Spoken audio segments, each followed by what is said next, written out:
بسم الله الرحمن الرحيم नहमदहु सल्ली अला रसूलिहिल करीम अम्मा बाद फ़औज़ु बिल्लाहि मिनश शैतानिर रजीम बिस्मिल्लाहिर रहमानिर रहीम व क़ाल अल्लाहु तआला फ़ी क़ुरआनिल मजीद इन्नद-दीन इंदल्लाहिल इस्लाम सदक़ल्लाहुल अज़ीम रब्बि इश्रह ली सद्री व यस्सिर ली अम्री वहलुल उक़दतम मिन लिसानी यफ़क़हू क़ौली रब्बि ज़िद्नी इल्मा. సర్వలోక ప్రభు అయిన అల్లాహ్ శుభనామంతో ప్రారంభిస్తున్నాను. సోదరులారా, సోదరిమణులారా, అస్సలాము అలైకుం రెహమతుల్లాహి వబరకాతుహు. దీని అర్థము, సర్వ సృష్టికర్త అయినటువంటి అల్లాహ్ మన అందరి జీవితాలలో శాంతిని, శుభాలను, కారుణ్యాన్ని, సమాధానాన్ని కురిపించునుగాక. ఆమీన్. సోదరులారా, ఈ రోజున ప్రపంచవ్యాప్తంగా ఇస్లాం పట్ల అనేక రకాల అపోహలు చోటు చేసుకుని ఉన్నాయి, అనేక రకాల అపార్థాలు చోటు చేసుకుని ఉన్నాయి. అయితే ఒక వ్యక్తి గురించి లేకపోతే ఒక విషయాన్ని గురించి మనకు అపార్థము ఎప్పుడు చోటు చేసుకుంటుందంటే దాని గురించి సరైనటువంటి సమాచారము మన వద్ద లేనప్పుడు, లేకపోతే ఎవరైనా దాని గురించి మనకు చెడుగా చెప్పినప్పుడు ఒక దాని పట్ల మనకు అపార్థం ఏర్పడుతుంది. అయితే దాని గురించి యథార్థతను తెలుసుకున్న తర్వాత మన అభిప్రాయం మనము మార్చుకుంటాం. అయితే రండి సోదరులారా, ఇస్లాం పట్ల ఉన్న అపోహలకు కారణం ఏమిటంటే, ఒకటి దాని గురించి సరైన అవగాహన, అభిప్రాయం లేకపోవడం ఒకటైతే, దాని గురించి సరైన సమాచారాన్ని మీడియా కూడా ఇవ్వకపోవడం ఒక కారణం అయితే, ఇంకొక కారణం ఏంటంటే ముస్లింలుగా చెప్పబడుతున్నటువంటి ఈ ముస్లిం సమాజం కూడా తమ మాటల ద్వారా, తమ ఆచరణల ద్వారా ఇస్లాం అంటే ఇది అని చెప్పకపోవడం కూడా ఒక కారణంగా మనం చెప్పుకోవచ్చు. అయితే రెండు సోదరులారా, ఈ రోజున నేను ఇస్లాం పట్ల సహజంగా ఉన్నటువంటి అపోహలు ఏమిటి, అపార్థాలు ఏమిటి, వాటికి నిజమైనటువంటి యథార్థత ఏమిటి, ఈ విషయాన్ని గురించి నేను చెప్పడానికి ప్రయత్నం చేస్తాను. అయితే దీనికంటే ముందు ఒక విషయాన్ని నేను మీకు చెప్పదలిచాను. అదేమిటంటే, అసలు అనేక ధర్మాలు ఉన్నప్పుడు, అనేక మార్గాలు ఉన్నప్పుడు, అనేక ఇజాలు ఉన్నప్పుడు ఇస్లాం పట్లనే ఎందుకు ఈ విధమైనటువంటి పక్షపాతము, ఈ విధమైనటువంటి వివక్షత ప్రపంచంలో కనబడుతుంది అంటే దానికి ఒక కారణం ఏంటంటే సోదరులారా, దైవాన్ని గురించి అత్యంత స్పష్టంగా తెలియజేసే ధర్మం ఏదైనా ఉంది అంటే అది ఇస్లామే. దైవానికి దాసునికి మధ్య ఎటువంటి మధ్యవర్తిత్వం లేకుండా కేవలము దాసుణ్ణి దైవం వద్దకు చేర్చే ధర్మం ఇది. ఇంకంతేకాకుండా మరి మానవ సమాజం ఎదుర్కొంటున్న అన్ని సమస్యలకు కూడా పరిష్కారాన్ని చూపించే ధర్మం. మరి ఇంకా అంతేకాకుండా మానవుల యొక్క మనోకాంక్షల దాస్యాన్ని విడిచిపెట్టి దేవుని యొక్క ఆజ్ఞను మీరు అనుసరించండి అని చాలా కఠినంగా, చాలా నిక్కచ్చిగా చెప్తుంది. మరి ఇవన్నీ అనుసరించాలంటే మనిషి తన మనోకాంక్ష దాస్యాన్ని వీడాలి. కానీ ప్రస్తుతము ఏ మనిషి కూడా తన మనోకాంక్ష దాస్యాన్ని వీడడానికి ఎంత మాత్రం కూడా ఒప్పుకోడు. తన మనస్సుకు నచ్చిన విధంగా అతను జీవితం గడపడానికి ఎక్కువగా ప్రాధాన్యతనిస్తాడు. మరి మన మనోకాంక్షలకు వ్యతిరేకంగా ఈ ఇస్లాం ధర్మం చెప్తుంది కాబట్టి సహజంగా మనిషి దానిని ఇష్టపడడు. అయితే రెండు సోదరులారా, మనకు ఇష్టం ఉన్నా మనకు ఇష్టం లేకపోయినా మనము సాఫల్యాన్ని కోరుకుంటున్నామంటే, మనము ఇహపరుల లోకాల జీవితాల యొక్క సాఫల్యాన్ని మనము నిజంగా కోరుతూ ఉన్నట్లయితే మనము మన మనోకాంక్షల దాస్యాన్ని మనం విడిచిపెట్టాలి, దేవుని యొక్క ఆజ్ఞ ప్రకారం మన జీవితం గడపాలి. అయితే రెండు సోదరులారా, అనేక అపార్థాలు ఉన్నాయి ఇస్లాం పట్ల. అయితే ప్రధానంగా ఉన్నటువంటి విషయాల గురించి మనము ఈ రోజున చర్చించడానికి ప్రయత్నం చేద్దాం. అది ఒకటి ఏంటంటే, ఏమండి, ఇస్లాము ఒకే దైవాన్ని గురించి ఎందుకు బోధిస్తుంది? మరి అనేక మంది దైవాలు ఉన్నప్పుడు కేవలం ఒకే ఒక దైవాన్ని గురించి ఎందుకండి బోధిస్తుంది ఇస్లాం అని ఒక ప్రధానమైనటువంటి ఒక అపార్థం ఉంది. అయితే సోదరులారా, ఏ విషయాన్ని గురించైనా మనకు తెలియదు అనుకోండి, అప్పుడు ఎవరైనా దాని గురించి చెప్తే అది మనము అబద్ధంగా భావిస్తుంటాం, ఎందుకంటే మనకు తెలియని కారణంగా. మరి దైవం ఒక్కడే అన్న ఇస్లాం ఇచ్చే ఈ సిద్ధాంతము మన గ్రంథాల్లో కూడా, అంటే ఖురాన్ కంటే ముందు వచ్చినటువంటి గ్రంథాల్లో కూడా ఇది ఇమిడి ఉన్నది అన్న సత్యం మనకు తెలిసిందనుకోండి, అప్పుడు ఖురాన్ దైవం ఒక్కడే అన్న సందేశాన్ని మనం విన్నప్పుడు అది కొత్త సందేశంగా మనకు అనిపించదు. మనకు ఎందుకు అనిపిస్తుందంటే మన గ్రంథాలలో కూడా ఆ విధంగా ఉన్నది అన్న సంగతి మనకు తెలియకపోవడమే. చూడండి, ఉదాహరణకు మరి ఉపనిషత్తును, చందోగ్య ఉపనిషత్తును మనం తీసుకున్నట్లయితే ఏకం యవద్వితీయం అనే ఒక శ్లోకం కనబడుతుంది. అంటే ఏకం, ఆయన ఒక్కడే, యవద్వితీయం, రెండోవాడు కాడు ఆయన, అంటే ఆయన అద్వితీయుడు, ఒక్కడు మాత్రమే అని దైవాన్ని గురించి ఆయన ఒక్కడు అన్న సత్యాన్ని చెప్తుంది. మరి అదే కాకుండా ఋగ్వేదాన్ని మనం తీసుకున్నట్లయితే ఏక ఇట్టముష్తుహి, అంటే సాటి సమానము లేని ఆ ఒక్క దైవాన్ని మాత్రమే మీరు స్తుతించండి, అప్పుడు మీ మనస్సుకు శాంతి కలుగుతుంది అని చెప్పేసి ఋగ్వేదం చెప్తుంది.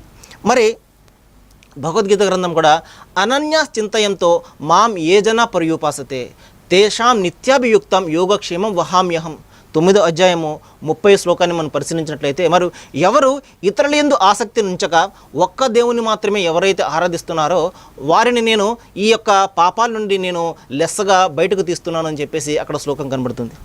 మరి ఇదే విషయాన్ని బైబిల్ గ్రంథాలు కూడా, పాత నిబంధన గ్రంథాన్ని మనం తీసుకున్నట్లయితే, భూదిగంతముల నివాసులారా నా వైపు చూచి రక్షణ పొందుడి, దేవుడును నేనే మరి ఏ దేవుడును కూడా లేడు అని యెహోవా పేరుగల దైవము, అక్కడ దైవం ఒక్కడే అన్న సత్యం మనకు అక్కడ తెలుస్తుంది. మరి కొత్త నిబంధన గ్రంథాన్ని మనం పరిశీలించినట్లయితే, మరి మీరు భూమి మీద ఎవరికి తండ్రి అని పేరు పెట్టవద్దు, మీ తండ్రి ఒక్కడే, ఆయన పరలోకమందు ఉన్నాడు అని క్రీస్తు యేసు చాలా స్పష్టంగా ఒక సందేశాన్ని ఇస్తారు. అది దైవం ఒక్కడే అన్న సందేశాన్ని. మరి ఈ సందేశాన్ని అంతిమంగా వచ్చినటువంటి ఖురాన్ కూడా ఇస్తుంది. జాలికుముల్లాహు రబ్బుకుం, ఓ ప్రజలారా ఆ ప్రభువే మీ దైవము, ఖలక కుల్ల షయ్యిన్, ఆయన సమస్తాన్ని కూడా సృష్టించినవాడు, లా ఇలాహ ఇల్లాహు, ఆయన తప్ప మీకు మరొక ఆరాధ్యుడు లేడు, ఫఅబుదు, ఆయనను మాత్రం మీరు ఆరాధించండి. చూడండి, మనము మన గ్రంథాల్లో ఉన్నటువంటి సత్యాన్ని మనకు తెలియకుండా ఖురాన్ గురించి ఇచ్చినటువంటి సత్యాన్ని పరిశీలించామనుకోండి, అది మనకు కొత్త సందేశంలో కనబడుతుంది. కానీ ఎప్పుడైతే వేదాలు, ఉపనిషత్తులు, భగవద్గీత గ్రంథము, బైబిల్ గ్రంథాలు కూడా దైవం ఒక్కడే అన్న సత్యాన్ని తెలియజేస్తున్నాయి అన్న యథార్థత మనకు తెలిసిందనుకోండి, ఖురాన్ ఎప్పుడైతే సందేశం ఇస్తుందో ఈ సందేశమే మన గ్రంథాల్లో, పాత గ్రంథాల్లో కూడా ఉన్నది. ఖురాన్ ఇచ్చేది కొత్త సందేశం ఎంత మాత్రం కూడా కాదు, పాత సందేశాన్ని తిరిగి ఇది జ్ఞాపకం చేయడానికి వచ్చింది అన్న సత్యాన్ని గ్రహించవచ్చు. కాబట్టి సోదరులారా, దైవం ఒక్కడే అన్న సత్యము కేవలం ఖురాన్ మాత్రమే ఇవ్వడం లేదు. ఖురాన్ కంటే ముందు వచ్చినటువంటి అన్ని గ్రంథాలు కూడా ఈ సత్యాన్ని గురించి మాత్రమే ఘోషిస్తున్నాయి. ఇది మనము జ్ఞాపకం పెట్టుకోవాలి. ఇంకా రెండోది ఏమిటంటే, ఖురాన్ మరి ఇస్లాం అనే ధర్మాన్ని గురించి బోధిస్తుందండి అన్న సందేహం కొంతమందికి వస్తుంది. అయితే ఇస్లాం అనే పదం యొక్క అర్థాన్ని మనం తెలుసుకున్నట్లయితే సోదరులారా, మనకు ఈ అపార్థం కూడా తొలగిపోతుంది. అదేమిటంటే, ఇస్లాం అంటే సిల్మ్ మరియు సలాం అనే 2 పదాల నుండి వచ్చింది. సిల్మ్ అంటే విధేయత చూపించడం అని, సలాం అంటే శాంతి అని. అంటే దైవం ఒక్కనికి విధేయత చూపి ఆయన ఆజ్ఞ ప్రకారము జీవితం గడపడమే ఇస్లాం అన్నమాట. అంటే ఇస్లాం అనేది అది కేవలము అది మతం అనేది ఒక మతం ఎంత మాత్రం కూడా కాదు, అది ఒక మార్గము. అయితే రండి సోదరులారా, మరి ఇది కేవలం ఖురాన్లో ఉన్నటువంటి ధర్మం మాత్రమే కాదు, పూర్వపు గ్రంథాల్లో కూడా ఈ ధర్మమే ఉన్నది. పేర్లు వేరుగా ఉండవచ్చు. అయితే మౌలికమైనటువంటి యథార్థత ఏమిటంటే, సృష్టికర్తను మాత్రమే ఆరాధించాలి. ఈ విధానాన్ని ఇస్లాం అంటారు. అరబీ భాషలో ఇస్లాం అంటారు, మరి వేద భాషలో దీన్ని ఏకేశ్వరోపాసన అంటారు, మరి బైబిల్ భాషలో దీన్ని నిత్య జీవము అని అంటారు. అయితే పేర్లు ఏదైనా కావచ్చు, కానీ మౌలికమైనటువంటి సిద్ధాంతం మాత్రము తన సృష్టికర్తను మాత్రమే ఆరాధించడం అనేది. మరి చూడండి, మీకు భగవద్గీత గ్రంథాన్ని పరిశీలిద్దాము. తమేవ శరణం గచ్చ సర్వభావేన భారత తత్ప్రసాదత్ పరం శాంతిం ప్రాప్యసి శాశ్వతం. ఓ అర్జున, శ్రీకృష్ణుడు అర్జునుడికి బోధిస్తున్నాడు, ఓ అర్జున, నీవు ఎల్లవేళలా ఆ సర్వేశ్వరుని మాత్రమే శరణు పొందు, ఆయన యొక్క అనుగ్రహం చేత నీవు శాశ్వతమైన శాంతిని, మోక్షస్థానాన్ని పొందుతావు. కాబట్టి సర్వధర్మాన్ పరిత్యజ్య మామేకం శరణం వ్రజ, సమస్త ధర్మాలను, నీ విధానాలను, నీ పద్ధతులను పక్కన పెట్టి సృష్టికర్త ఒక్కడిని మాత్రమే నువ్వు శరణు పొందు అని ఈ విధానాన్ని అరబీ భాషలో ఇస్లాం అంటారు. చూడండి, ఇస్లాం అనేది ఇంక కొత్త ధర్మం ఏమైంది సోదరులారా? కాబట్టి అనాదిగా మన గ్రంథాల్లో ఉన్నటువంటి ధర్మమే ఇస్లాము. మరి బైబిల్ గ్రంథంలో కూడా ఈ ధర్మం కనబడుతుంది. మరి క్రీస్తు యేసు చాలా స్పష్టంగా చెప్తారు, మన దేవుడైన తండ్రి ఒకడే, ఆయనను నీవు పూర్ణ మనసుతో, పూర్ణ జ్ఞానంతో, పూర్ణ వివేకంతో, పూర్ణ బలంతో ప్రేమించాలి. మరి ఈ విధంగా సృష్టికర్త అయినటువంటి దైవాన్ని పూర్ణ హృదయంతో ఆరాధించడమే ఇస్లాం. కాబట్టి సోదరులారా, ఈ ఇస్లాం ధర్మం అనేది కొత్త ధర్మం ఎంత మాత్రం కూడా కాదు. ఇది అనాదిగా పాత గ్రంథాల్లో మరి నిక్షిప్తమై ఉన్నటువంటి ధర్మమే ఇది.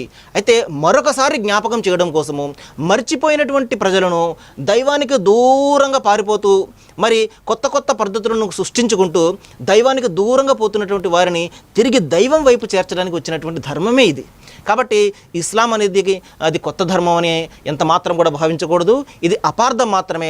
అదే కాకుండా మరి దైవం ఒక్కడే అనే సిద్ధాంతాన్ని ఖురాన్, ఇస్లాం ఒక్కటే ఇవ్వడం లేదు, అన్ని గ్రంథాలు కూడా ఈ ధర్మాన్ని గురించి మాత్రమే బోధిస్తున్నాయి. ఇంకొక విషయాన్ని చెప్పి నేను ముందుకు వెళ్ళడానికి ప్రయత్నం చేస్తాను. అదేమిటంటే, మరి ఆ దైవం ఎలాగుంటాడు? మరి ఏంటండి, ఇస్లాంలో దైవానికి ఒక రూపం అనేది లేదు కదండి, ఎలాగండి ఆరాధించడము? రూపం లేనటువంటి దైవం ఉంటాడా? మనకు ఈ సందేహం ఎందుకు వస్తుందంటే, మన గ్రంథాల్లో ఏమున్నదో మనకు తెలియని కారణంగా. ఉదాహరణకు చూడండి, భగవద్గీత గ్రంథాన్ని పరిశీలిస్తే అవ్యక్తం వ్యక్తి మాపన్నం మన్యంతే మామబుద్ధయ పరం భావమజానంతో మావ్యయం మనుత్తమం అనే ఒక శ్లోకం కనబడుతుంది 7వ అధ్యాయంలో. దీని అర్థం ఏంటంటే, నేను నాశరహితమైనటువంటి వాడిని, ప్రకృతికి పరంగా నేను వెలిసిల్లేవాడిని. ఇటువంటి నన్ను ఈ బుద్ధి లేనటువంటి ఈ ప్రజలు పాంచభౌతిక దేహాన్ని పొందినవానిగా అవమానం చేస్తున్నారు. నేను అవ్యక్త రూపుడు, నేను మయా తత్విదం సర్వం జగత్ అవ్యక్త రూపేణ, సమస్త ప్రపంచం కూడా అవ్యక్త రూపుడైనటువంటి నా చేత వ్యాపించబడి ఉన్నది అంటున్నాడు. అవ్యక్త రూపం అంటే తెలియనటువంటి రూపము, మనకు కనబడినటువంటి రూపము, మనము ఈ విధంగా ఉంటాడు అని మనము వర్ణించలేనటువంటి రూపము అవ్యక్త రూపుడు అంటే. మరి ఇదే విషయాన్ని అంతిమంగా వచ్చినటువంటి ఖురాన్ కూడా తెలియజేస్తుంది. లా తుద్రికుల్ అబసార్ వహవ యుద్రికుల్ అబసార్. ఏ కన్నులు కూడా ఆయనను చేరుకోలేవు, అంటే ఏ కన్నులు కూడా ఆయనను చూడలేవు, కానీ ఆయన అందరి చూపులను కూడా ఆయన చూస్తున్నాడు, అందరి చూపులను ఆయన అందుకుంటున్నాడు, అందరినీ ఆయన పరివేష్టించి ఉన్నాడు, పరీక్షిస్తున్నాడు, కానీ ఆయనను ఎవరు కూడా చూడలేరు అని చెప్పేసి మనకు ఖురాన్ గ్రంథం చెప్తుంది. మరి ఇదే విషయాన్ని బైబిల్ గ్రంథంలో కూడా క్రీస్తు యేసు చెప్తున్నారు. మరి ఎవడైనను ఎప్పుడైనను తండ్రి యొక్క స్వరము వినలేదు, ఆయన స్వరూపము చూడలేదు అంటున్నారు. అంటే ఎవరు కూడా దేవుని యొక్క మాటను వినలేదని, ఆయన స్వరూపాన్ని ఎవరు చూడలేదు అని మనకు క్రీస్తు యేసు చెప్తుంటే, పాత నిబంధన గ్రంథం కూడా మరి మనుష్యులతో కలిసి యెహోవా భూమి యందు నివాసము చేయునా, ఆకాశములు మహాదాకాశము సైతం ఆయనను పట్టజాలవే అని చెప్పేసి, ఆయనకు భూమి అని సరిపోతుంది, ఆకాశాలే ఆయనను పట్టజాలవు అని చెప్పేసి ఆయన రూపాన్ని గురించి చెప్తున్నాయి. కాబట్టి సోదరులారా, ఆయన అవ్యక్త రూపుడు, అంటే తెలియనటువంటి రూపం గలవాడు. ఆయనకు సాటి సమాన రూపం ఏది కూడా లేదు. లైస కమిస్లిహి షయ్యన్ అని ఖురాన్ చెప్తుంది. అంటే ఆయనకు సాటి సమానము, ఈయన దేవునితో సమానమని ఎవరిని కూడా మనం సాటి చేయలేము. కాబట్టి దైవాన్ని మనము ఆయన గుణగణాలతోటి మనము గుర్తించాలి. ఆయన గుణగణాలు ఏమిటి? ఆయన సృష్టికర్త అయి ఉంటాడు, ఆయనకు పుట్టుక ఉండదు, ఆయనకు చావు ఉండదు, ఆయనకు సాటి సమానం ఎవరు కూడా లేరు. ఈ విధమైనటువంటి గుణగణాల ద్వారా మనము ఆయన గ్రహించాలి. అయితే రండి సోదరులారా, ఈ విధంగా మనకు దైవాన్ని గురించినటువంటి అపోహలు ఏమిటంటే, ఒకటి, మరి ఇస్లాం ధర్మము దేవుని ఒక్కని గురించి మాత్రమే బోధిస్తుండే అనే అపార్థము. దానికి నిజమేంటండి? ఇస్లాం ఒకటే కాదు, ఇస్లాం కంటే ముందు వచ్చినటువంటి గ్రంథాలన్నీ కూడా, ఖురాన్ కంటే ముందు వచ్చినటువంటి గ్రంథాలన్నీ కూడా దైవం ఒక్కడేని బోధిస్తున్నాయి. ఆ తర్వాత ఇస్లాం అనే ధర్మము కొత్తగా ప్రవక్త ముహమ్మద్ వారు బోధించినటువంటి ధర్మం ఎంత మాత్రం కూడా కాదు. పూర్వం వచ్చినటువంటి వేదాలు, ఉపనిషత్తులు, భగవద్గీత గ్రంథంలో ఇమిడి ఉన్నటువంటి ధర్మమే, ఏకేశ్వరోపాసన పేరుతో అది ఇమిడి ఉన్నటువంటి ధర్మమే ఖురాన్, ఇస్లాం అని మరొకసారి పరిచయం చేస్తుంది. మరి ఈ విధంగా దైవానికి రూపం లేదు అని ఎవరైనా అపార్థం చెందితే మరి గ్రంథాలన్నీ కూడా ఆయన అవ్యక్త రూపుడు అని చెప్పేసి మనకు తెలియజేస్తున్నాయి. కాబట్టి సోదరులారా, ఈ విధంగా ఒక సత్యాన్ని గురించి మనకు సమాచారం తెలిసిందనుకోండి, మన మనసు చాలా ప్రశాంతంగా ఉంటుంది. ఆ అసత్యం పట్ల అపోహలన్నీ కూడా తొలగిపోయి మనసు చాలా ప్రశాంతంగా మారి, మరి మబ్బు పట్టినటువంటి ఆ సూర్యుడు మబ్బులన్నీ కూడా చెదిరిపోతే ఏ విధంగా అయితే ప్రకాశవంతంగా ప్రకాశిస్తాడో, అదేవిధంగా సత్యం కూడా అదేవిధంగా తేట తెల్లమవుతుంది. కాబట్టి అవగాహన లోపం కారణంగా, సమాచార లోపం కారణంగా, మనకు తెలియనటువంటివి సమాచారం కారణంగా మనము ఒక దాని పట్ల అపోహలు పెంచుకుంటాం. మరి ఇస్లాం పట్ల కూడా అదేవిధంగా అనేక అపోహలు ఉన్నాయి. అయితే దేవుని దయ వలన ఈ విధంగా టీవీ కార్యక్రమాల ద్వారా, ఈ విధంగా సాహిత్యాల ద్వారా అనేక మంది అపార్థాలను తొలగించుకుని మరి ఇస్లాం ధర్మం పట్ల ఆకర్షితులవుతున్నారు, దాని గురించి ఆలోచిస్తున్నారు. అయితే రండి సోదరులారా, మరి ఇంకొక అపోహ గురించి ఇప్పుడు చూద్దాము. అదేమిటంటే, ఏమంటే ఇస్లాం అనేది ఈ మధ్య కొత్తగా వచ్చినటువంటి ధర్మము, 1500 సంవత్సరాలకు పూర్వం వచ్చినటువంటి ప్రవక్త ముహమ్మద్ వారు స్థాపించినటువంటి ధర్మము. ఇది అన్య ధర్మము, ఎక్కడి నుండో వచ్చినటువంటి ధర్మం. ఇది ఫారెన్, ఇది అంటే మరొక ప్రాంతం నుండి దిగుమతి అయినటువంటి ధర్మము. ఈ విధమైనటువంటి అరబ్బు మతం, ఇది అరబ్బు మతము అని చెప్పేసి కొంత అపోహ ఉన్నది. అయితే మనము ఇంతకు ముందు నేను చెప్పినట్టు ఇస్లాం అనే పదానికి అర్థాన్ని మనం తెలుసుకున్నట్లయితే మనకు 90% అపోహలన్నీ కూడా తొలగిపోతాయి. ఇందాక నేను చెప్పినట్టు ఇస్లాం అంటే శాంతి అని, అంటే మనిషి తన దైవాన్ని, అంటే తనను సృష్టించినటువంటి ఆ సృష్టికర్తకు తన సంపూర్ణంగా లొంగి ఆయన ఆజ్ఞ ప్రకారం జీవితం గడపడాన్ని ఇస్లాం అంటారు. కాబట్టి మరి దైవం అనేవాడు ప్రవక్త ముహమ్మద్ సల్లల్లాహు అలైహి వసల్లం వారి వద్ద నుండి లేడు కదా, అంతకు పూర్వం కూడా ఉన్నాడు. మరి భూమి పుట్టినప్పటి నుండి కూడా, మనిషి ఎప్పుడైతే భూమి మీద జన్మిస్తాడో అప్పటి నుండి కూడా ఇస్లాం అనేది ఉన్నది. అంటే దీని అర్థం ఏంటంటే, మరి మనిషి తన సృష్టికర్తను ఆరాధించడమే ఇస్లాం కదా. మరి మనిషి కేవలం 1500 సంవత్సరాలకు ప్రవక్త ముహమ్మద్ వారు పుట్టినప్పుడే కాదు కదా, అనేక వేల సంవత్సరాల క్రితం పుట్టాడు. కాబట్టి మనిషికి అతని దైవానికి మధ్య ఉండే సంబంధమే ఇస్లాం అనేది. కాబట్టి ఈ విషయాన్ని గురించి మనము అవగాహన కల్పించుకోవాలి.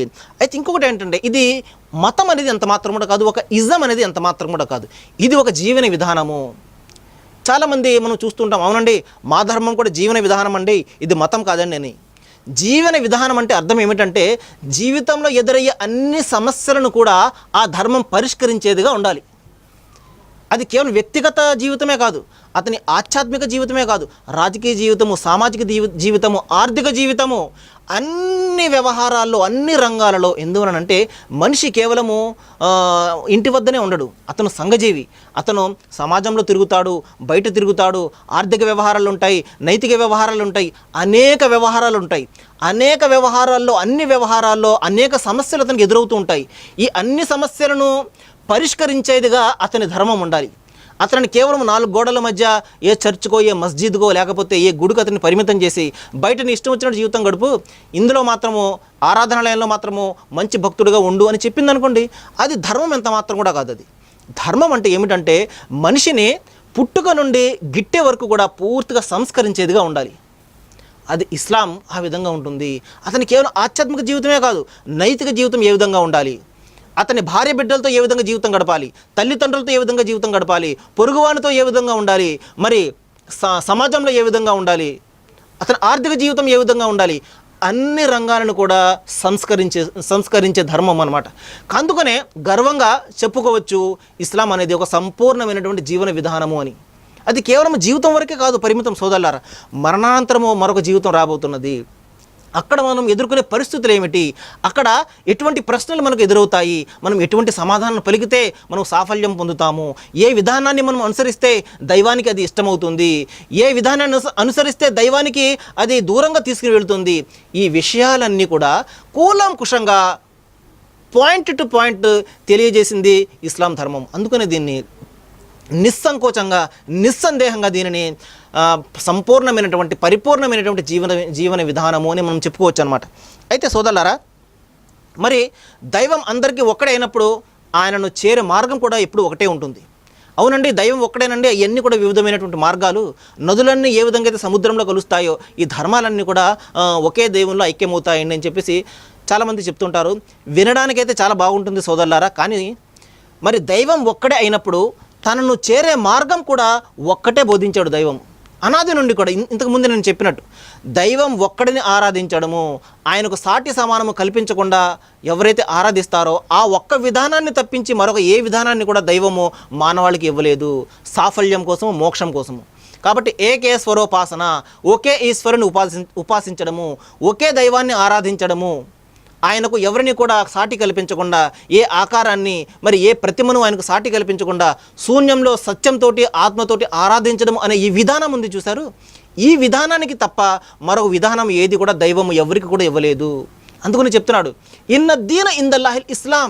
దైవం దృష్టిలో ఆమోదకరమైనటువంటి ధర్మం ఏదైనా ఉంది అంటే అది ఆయనకు లొంగి జీవితం గడపడమే, ఆయనకు విధేయతతో జీవితం గడపడమే. ఇదే విధానాన్ని అరబీ భాషలో ఇస్లాం అని పిలవడం జరిగింది. కాబట్టి సోదరులారా, ఇస్లాం అనేది అరబ్బుల నుండో లేకపోతే మరొక దేశం నుండో దిగుమతి అయినటువంటి ధర్మం ఎంత మాత్రం కూడా కాదు. అనాది నుండి మన గ్రంథాల్లో నిక్షిప్తమైనటువంటి ధర్మమే ఇస్లాము. అంటే మనిషి తన సృష్టికర్తను ఆరాధించడము, ఆయన ఆజ్ఞ ప్రకారం జీవితం గడపడమే ఇస్లాం. కాబట్టి ఇది ప్రవక్త ముహమ్మద్ వారి నుండే మనిషి లేడు, అనేక వేల సంవత్సరాల క్రితం నుండి మనిషి ఉన్నాడు. మనిషి ఎప్పుడైతే ఈ భూమి మీద నిర్మించాడో అప్పటి నుండి కూడా ఇస్లాం ఉన్నది. ఇంకొక అపోహ ఏంటంటే, ఏమండి ఇస్లాంను ప్రవక్త ముహమ్మద్ వారు స్థాపించారు. సహజమైనటువంటి అపోహ, అందరిలో కూడా చోటు చేసుకున్నటువంటి అపోహ. మన పాఠ్య గ్రంథాల్లో కూడా పిల్లలకు ఇదే బోధిస్తుంటారు, ఇస్లాం అనేది ప్రవక్త ముహమ్మద్ వారు స్థాపించారు అని చెప్పేసి. నేను ఇప్పుడే చెప్పాను, మరి దైవం అనేవాడు ప్రవక్త ముహమ్మద్ వారితోనే లేడు, అంతకు పూర్వం కూడా ఉన్నాడు కదా. అంతకు పూర్వం కూడా మానవులు ఉన్నారు, అంతకు పూర్వం కూడా జీవిత విధానము ఉన్నది.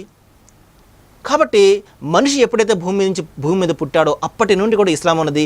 ప్రవక్త ముహమ్మద్ వారు ఇస్లాంను స్థాపించలేదు, ఆయన ఏం చేశారు, సంస్కరించడానికి వచ్చారు. దైవము అనాది నుండి కూడా ఈ ధర్మాన్ని బోధించాడు. యదా యదా హి ధర్మస్య గ్లానిర్భవతి భారత. మరి ఎప్పుడైతే ధర్మం నశించి అధర్మం వృద్ధి చెందుతుందో నేను మరలా నేను ఈ ధర్మాన్ని పునరుజ్జీవింపజేస్తుంటాను అని దైవం చెప్పడం జరిగింది. అంటే ఎప్పుడైతే మర్చిపోయి మనిషి ధర్మాన్ని మర్చిపోయి ఎప్పుడైతే తన ఇష్టం వచ్చినట్టు జీవితం గడిపి దైవానికి ధర్మానికి దూరంగా పరిగెడుతుంటాడో అప్పుడు దైవం ఏం చేస్తాడు, తన ప్రవక్తలను ఉద్భవించి వారి ద్వారా తిరిగి ఆ మార్గం తప్పి గతి తప్పిపోతున్నటువంటి ఆ మానవులను తిరిగి దైవ ధర్మం వైపునకు తీసుకుని వస్తాడు. ఇదేనమాట ప్రతి యుగంలో కూడా నేను అవతరింపజేస్తాను నా యొక్క ధర్మాన్ని. అంటే దాని అర్థం ఏమిటి, ప్రతి యుగంలో కూడా అంటే ఎప్పుడైతే అవసరం ఉంటుందో అప్పుడు దైవము తన ప్రవక్తల ద్వారా ఈ ధర్మాన్ని పునరుజ్జీవింపజేస్తుంటాడు, తిరిగి బ్రతికిస్తూ ఉంటాడు. మరి ఈ విధంగా ప్రవక్తల పరంపరలో చివరిగా వచ్చినవారు ప్రవక్త ముహమ్మద్ వారు. కాబట్టి ఏ ప్రవక్త వచ్చినా ఒకే ధర్మాన్ని గురించి బోధించాడు, అదే దైవ ధర్మము, అదే శాంతి ధర్మము, అదే విధేయత ధర్మము. దీనిని అరబీ భాషలో ఇస్లాం అంటారు. కాబట్టి ప్రవక్త ముహమ్మద్ వారు ఇస్లాంని ఎంత మాత్రం కూడా స్థాపించలేదు, ఆయన దాన్ని పునరుజ్జీవింపజేశారు, జ్ఞాపకం చేశారు మరొకసారి. ఉదాహరణకు చూడండి, మన ఇంట్లో బల్బు ఉంటుంది, అది మసి పట్టేసి ఉందనుకోండి, ఆ మసిపోవాలంటే మనము బల్బును మార్చడం అవసరం లేదు, మనము తడిగుడ్డతో దాన్ని బాగా శుభ్రంగా తుడిచామనుకోండి, తిరిగి అది కొత్తగా ప్రకాశిస్తుంది. అదేవిధంగా మసి పట్టేసినటువంటి దైవ ధర్మాన్ని ప్రవక్త ముహమ్మద్ వారు మరొకసారి దాన్ని శుభ్రం చేసి ప్రజలకు తెలియజేశారు తప్ప ఆయన కొత్తగా ధర్మాన్ని ఏమీ కూడా పరిచయం చేయలేదు, కొత్త దైవాన్ని కొత్త దేవుడిని ఎంత మాత్రం కూడా ప్రపంచానికి పరిచయం చేయలేదు. ఏ దైవమైతే వేదాలు ఉపనిషత్తుల్లో ఉన్నాడో, ఏ దైవమైతే భగవద్గీత గ్రంథంలో బైబిల్ గ్రంథాల్లో ఉన్నాడో ఆ దైవమే అల్లాహ్ పేరుతో ఖురాన్లో ఉన్నాడు, ఇస్లాంలో ఉన్నాడు. కాబట్టి సోదరులారా, ఇస్లాం ధర్మం ఎంత మాత్రం కూడా కొత్త ధర్మం కాదు. ప్రవక్త ముహమ్మద్ వారు దీన్ని ఎంత మాత్రం కూడా స్థాపించలేదు. దైవం ఆయనపై శాంతి కురిపించుగాక ఆయన ఇస్లాం ధర్మాన్ని పరిపూర్ణం చేయడానికి వచ్చారు, సంపూర్తి చేయడం కోసం వచ్చినటువంటి ప్రవక్త ఆయన. ఎందుకంటే ఆయన తర్వాత మరొక ప్రవక్త రాడు కాబట్టి. ఇదేంటండి, ఎందుకండి ఆయన చివరి ప్రవక్తగా దైవం చేశాడు, ఇంకా ప్రవక్తలను పంపించవచ్చు కదా అని చెప్పేసి ఒక అపార్థం ఒక సందేహం వచ్చిందనుకోండి. అయితే సోదరులారా, ప్రతి విషయానికి కూడా ఒక ముగింపు ఉంటుంది కాబట్టి దైవము ఈ సందేశహరుల పరంపరను ప్రవక్త ముహమ్మద్ వారితో పరిసమాప్తం చేయడం జరిగింది. అదేవిధంగా ఈ దైవ సందేశము, ఈ దైవ గ్రంథాల యొక్క పరంపరను ఖురాన్ తోటి పరిసమాప్తం చేయడం జరిగింది.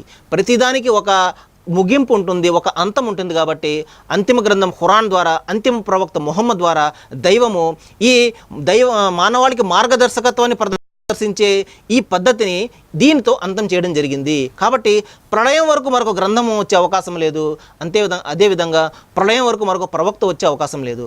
అయితే బోధకులు ఉండవచ్చు, దైవ ధర్మాన్ని బోధించేవారు ఉంటారు, ప్రబోధకులు ఉంటారు, కానీ ప్రవక్తలు ఎంత మాత్రం కూడా ఉండరు. ప్రవక్తలు అంటే దైవం చేత నియమింపబడ్డవారు అని అర్థము. దైవం చేత నియుక్తులై ఆయన యొక్క సందేశాన్ని వినిపించేవారిని ప్రవక్తలు అంటారు. కాబట్టి ప్రజలలో బోధించేవారిని బోధకులు ప్రబోధకులు అంటారు, కానీ వారిని ప్రవక్తలు అనరు. అపార్థానికి యథార్థత ఏమిటంటే ప్రవక్త ముహమ్మద్ వారు ఇస్లాం స్థాపించలేదు, ఆయన ఇస్లాంను మరొకసారి జ్ఞాపకం చేయడం కోసం వచ్చినటువంటి ప్రవక్త. సరే, ఇంకొక అపోహ ఏంటంటే, ఏమంటే ఖురాన్ గ్రంథాన్ని ప్రవక్త ముహమ్మద్ వారే రచించేశారండి. ఇది చాలా ఎక్కువగా ఉన్నటువంటి అపోహ. అయితే సోదరులారా, నేను ఇంతకు ముందే చెప్పినట్టు ఏ విషయం పట్లనైనా మనకు సరైన అవగాహన లేదనుకోండి, సమాచారం లేదనుకోండి, చాలా సహజంగా మనం అపార్థాలు మనలో చోటు చేసుకుంటాయి. అయితే దేవుని దయవలన యథార్థత తెలిసిందనుకోండి, అయితే అతను సత్యాన్ని ప్రేమించేవాడైతే, సత్యాన్ని స్వీకరించే మనస్తత్వం అతనిలో ఉన్నట్లయితే ఎప్పటికైనా కూడా సత్యం అతని ముందు వచ్చినప్పుడు పరిశీలించి సత్యాన్ని తెలుసుకుని తన అపార్థాన్ని అతను తొలగించుకుంటాడు, అభిప్రాయాన్ని కూడా మార్చుకుంటాడు. మరి సత్యం వచ్చిన తర్వాత కూడా అతను పాత అభిప్రాయంలోనే ఉన్నాడు అనుకోండి, దానికి మనం ఏం చేయలేం. కాబట్టి ఇప్పుడు ఖురాన్ ప్రవక్త ముహమ్మద్ వారు రచించారు అని ఎవరైనా భావిస్తున్నట్లయితే ఒక సత్యం ఏమిటంటే సోదరులారా, చరిత్రకారులు చాలామంది ఆయన చరిత్రను రాశారు. ప్రవక్త ముహమ్మద్ వారి యొక్క చరిత్రను రచించడం జరిగింది. వారు ముస్లింలు కాదు, ముస్లిమేతరులే అనేక మంది ఆయన చరిత్రను రచించారు.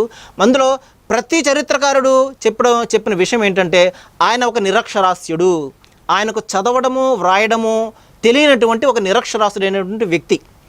మరి తన సంతకం తానే చేయలేనటువంటి ఒక వ్యక్తి మరి అరబ్బు సాహిత్యంలోనే గొప్ప కృతిగా పేరున్నదగ్గ ఖురాన్. ఎందువలంటే ఖురాన్ యొక్క రచనా శైలిని మనం గమనించినట్లయితే మహా పండితులకు కూడా లొంగనటువంటి శైలి అది.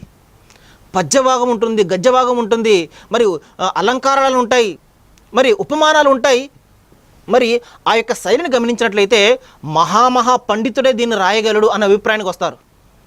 మరి అటువంటి ఉన్నతమైనటువంటి అరబ్బు సాహిత్యంలోని గొప్పదైనటువంటి కృతిగా ఎన్నదగ్గ ఖురాన్ కేవలము తన సంతకం తాను చేయలేనటువంటి ఒక వ్యక్తి రచించేశాడు అని ఎవరైనా చెప్తే అది ఏ విధంగా మనము నమ్మగలం? ఒకసారి ఆలోచించండి.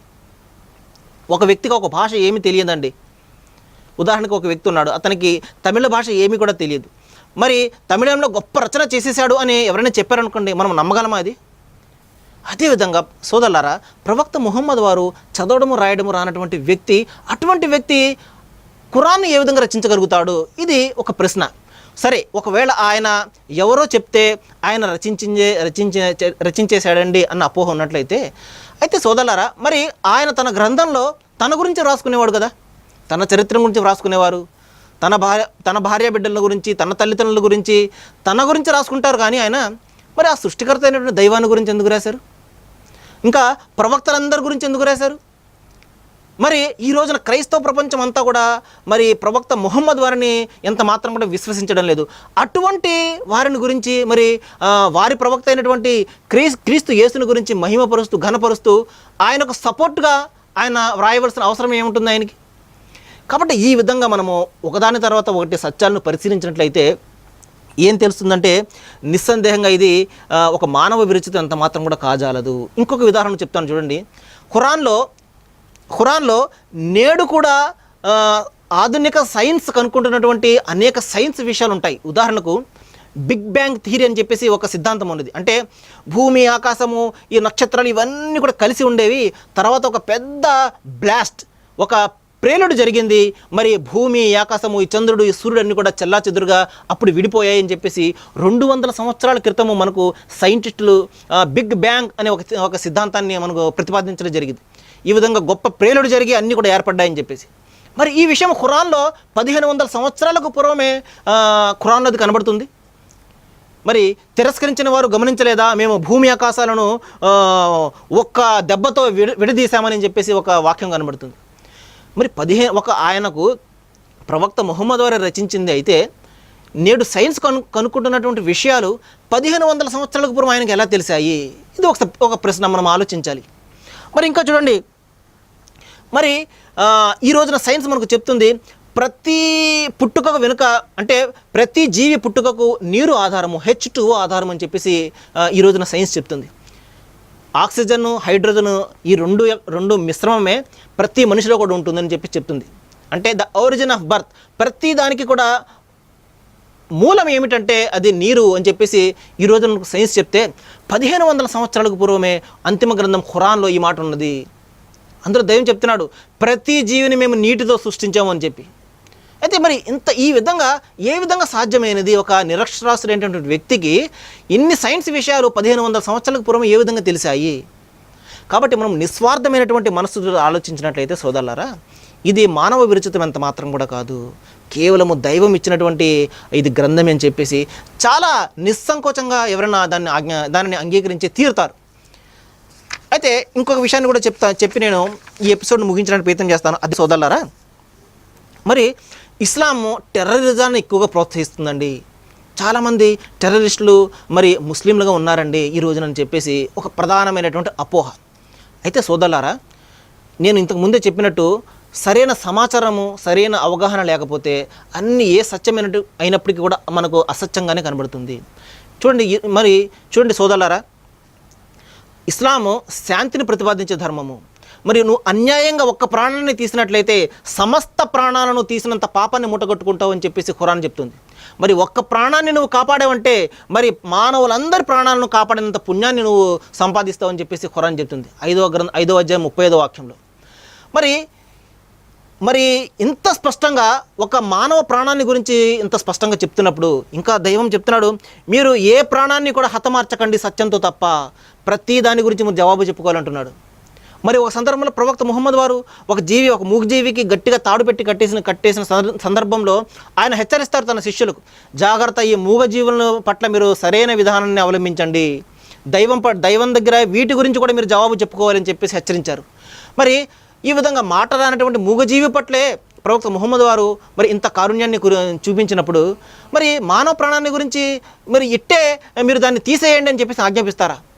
కాబట్టి సోదరులారా, మరి ఈ ఇస్లాం టెర్రరిజాన్ని ప్రోత్సహిస్తుంది అనేది ఇది కేవలం అపోహ మాత్రమే. ఏ ధర్మం కూడా అన్యాయంగా మనిషి ప్రాణాన్ని తీయండి అని ఎంత మాత్రం కూడా చెప్పదు. ఒకవేళ అది చెప్పింది అనుకోండి, అది ధర్మం ఎంత మాత్రం కూడా అనిపించుకోదు. కాబట్టి ఏ భూమి మీద ఉన్న ఏ గ్రంథాన్ని కూడా మీరు చూడండి, మరి మానవులందరూ కూడా శాంతిగా ఉండండి అని బోధించాయి. అంతిమంగా వచ్చినటువంటి ఖురాన్ కూడా ఇదే చెప్తుంది. మానవులందరూ దేవుని యొక్క సంతానంగా, అంటే దేవుని చేత సృష్టించబడ్డవారుగా చెప్పడం జరిగింది. యా అయ్యుహల్లజీన ఆమను, మరి ఇన్న ఖలఖనాక మిన్ జకన్ వ ఉన్సా, నేను మిమ్మల్ని ఒకే స్త్రీ ఒకే పురుషుని ద్వారా సృష్టించను మానవులారా, మరి మీరందరూ కూడా సమానమే. కాబట్టి మీరు ఎవరు ఎక్కువగా దైవానికి భయపడతారో వారే దైవానికి ఇష్టలు అని చెప్పేసి అంతిమ గ్రంథం ఖురాన్ చెప్తే, ప్రవక్త ముహమ్మద్ వారు ఒక మాట చెప్పారు, ఓ మానవులారా మీరందరూ కూడా అన్నదమ్ములు లాంటి వారే, మీరందరూ కూడా ఒకే తండ్రి సంతానమే, ఇక్కడ ఆనందంగా గడపండి, ఒకరినొకరు ప్రేమించుకుంటూ సహకరించుకుంటూ జీవితం గడపండి, ఒకరినొకరు మీరు సహకరించుకుంటూ సేవ చేసుకుంటూ జీవితం గడపండి, అంతేగాని అన్యాయంగా ఒకరి మార్గంలో మీరు అడ్డంకులు సృష్టించకండి అని చెప్పేసి ప్రవక్త ముహమ్మద్ వారు చెప్పడం జరిగింది. కాబట్టి సోదరులారా, ఇస్లాం టెర్రరిజాన్ని ప్రోత్సహిస్తుంది అనేది అది కేవలము ఇస్లాం అప్రతిష్ట పాలు చేయడం కోసము చేస్తున్నటువంటి కుట్రలో ఒక భాగం తప్పించి వాస్తవంగా ఎంత మాత్రం కూడా కాదు సోదరులారా. మరి ఈ రోజున మనం చూస్తున్నాము, మరి టెర్రరిస్టుల పేరుతోటి చాలామంది జైలుకు వెళ్తున్నారు, తిరిగి వారిని మరి ఏ సాక్ష్యం కూడా లేకుండా వాళ్ళు బయటకు కూడా వస్తున్నారు. అయితే మన మీడియా వాళ్ళను అరెస్ట్ చేసేటప్పుడు ఏ విధంగా అయితే న్యూస్ కవర్ చేస్తుందో, వారిని బయటకు విడుదల చేస్తున్నప్పుడు ఆ యొక్క కవరేజ్ని అంత మాత్రం కూడా చేయడం లేదు. తద్వారా మనకు మన అపోహలుగానే ఉండిపోతున్నాయి. కానీ వాస్తవం ఏమిటంటే, సృష్టికర్త అయినటువంటి దైవ అంతిమ గ్రంథం ఖురాన్లో ఈ విధంగా చెప్తున్నాడు, మీరు అన్యాయంగా ఏ ప్రాణాన్ని కూడా తీయకండి అని. కాబట్టి సోదరులారా, ఇంకా దైవం తలిస్తే వచ్చే ఎపిసోడ్లో కూడా మరికొన్ని అపోహలను గురించి, వాటి యొక్క యథార్థతను గురించి నేను తెలియజెప్పడానికి ప్రయత్నం చేస్తాను. మరి దైవాన్ని నేను ప్రార్థిస్తున్నాను, ఏ విషయాలైతే నేను ఇక్కడ చెప్పానో వీటి మీద మనము ఇంకా బాగా అవగాహన కల్పించుకోవాలని, మరి ఇస్లాం పట్ల ఉన్నటువంటి అపోహలు అపార్థాలను మనము తొలగించుకొని, మనము నిష్పక్షపాత హృదయంతో, నిస్వార్థమైనటువంటి నిష్కల్మషమైనటువంటి హృదయంతో మనము దాన్ని మనము దానిని అర్థం చేసుకున్నట్లయితే మనకు అపార్థాలన్నీ కూడా తేటతెల్లమైపోతాయి. దైవం మీకు నాకు మనందరికీ కూడా సత్యాన్ని స్వీకరించే భాగ్యాన్ని ప్రసాదించుగాక. వాఖిరు దావానా అనిల్ హమ్దులిల్లాహి రబ్బిల్ ఆలమీన్. అస్సలాము అలైకుం. బిస్మిల్లాహిర్ రహ్మానిర్ రహీం.